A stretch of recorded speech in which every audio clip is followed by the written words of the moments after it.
हाय friends, मैं doctor Shoaib Khan, director of nephrology services and transplant at Sap kidney centre. मैं एक kidney warrior हूँ and मैं चाहता हूँ कि हर किसी को ये अवेयरनेस हो जाए कि किडनी क्या है, किडनी को कैसा बचाएं। वर्स्ट सिनेरियो में जंग कभी हार गए, किडनी वॉरियर जंग हार गया, किडनीज वर्क नहीं कर रहे हैं, तो वो सूरत में दो ऑप्शंस बच जाते हैं अपने पास। एक नई किडनी लगा लें नेचुरल तरीके से, इसे कहते हैं किडनी ट्रांसप्लांट। सेकंड ऑप्शन ये है कि आर्टिफिशियल किडनी का इस्तेमाल लें। Artificial kidney is nothing but dialysis. Dialysis की जब बात आती है तो the first and most important thing सवाल है कि ये किया कैसा जाता है। इसे कोई और वीडियो में मैं बताऊंगा कि डायलिसिस का प्रोसेस क्या है, उसे किस तरह करते हैं, क्यों करते हैं, डायलिसिस कब नहीं करना चाहिए, ये सब डिस्कस अपन सेपरेटली करेंगे। इस डायलिसिस में अपन ये डिस्कस करेंगे कि डायलिसिस के लिए जो ब्लड निकाला जाता है वो कहाँ से और कैसे और कब निकाला जाता है।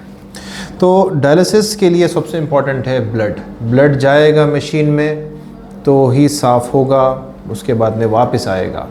ब्लड जाने के लिए छोटी मोटी रग जैसा हाथ में वेन है, इसमें कैनुला डालते हैं नर्स, इससे काम नहीं चलता है। ये ब्लड सप्लाई वेन में सिर्फ 50 to 60 ml पर मिनट के हिसाब से चलती है। यहाँ सुई चुभाने से डायलिसिस नहीं हो सकता, क्योंकि डायलिसिस मशीन को जो ब्लड फ्लो चाहिए एटलीस्ट 250 to 300 ml पर मिनट चाहिए। बहुत वीक डायलिसिस भी अगर करना है तो 100-150 ml पर मिनट चाहिए।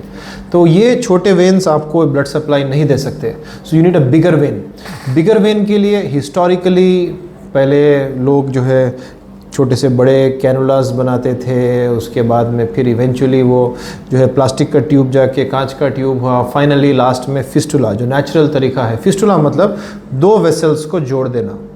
एक आर्टरी रहता है जहाँ पे ब्लड 1000 ml पर मिनट के हिसाब से फ़्लो होता है, और एक वेन रहता है जहाँ पे ब्लड 50 ml पर मिनट के हिसाब से फ़्लो होता है। इसको जल्दी से बीच में जोड़ा जाता है कट करके, हाथ में आपके कलाई पे या बीच में या फिर जो है एल्बो में जोड़ा जाता है। इसके बाद में यह मैच्योर होता है तकरीबन एक 6 हफ्ते में। इसके बाद इसको इस्तेमाल किया जा सकता है डायलिसिस के लिए, और बार बार सुई उसमें चुभाई जा सकती है।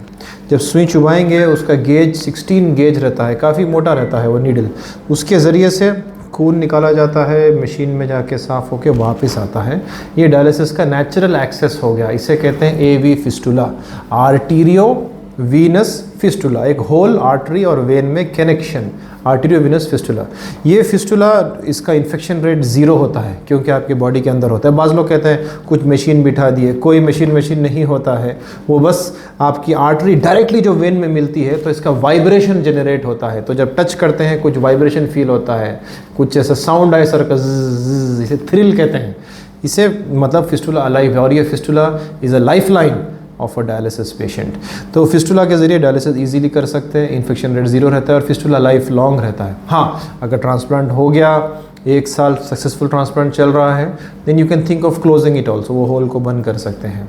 तो फिस्टुला एक है, इसे आज बनाए तो 6 हफ्ते, साइज़ बड़ा होता है 6 हफ्ते में, लेकिन टाइम नहीं है, वेन्स छोटे हैं, शायद फिस्टुला बन नहीं सकता, तो वो सूरत में AV graft, arterio Venus graft, एक PTFE में मटेरियल है जिसके थ्रू आर्टरी और वेन को जोड़ा जाए, जस्ट लाइक अ फिस्टुला जोड़ा जाता है, जिसके थ्रू वेन्स जो है बड़े होना शुरू होते हैं।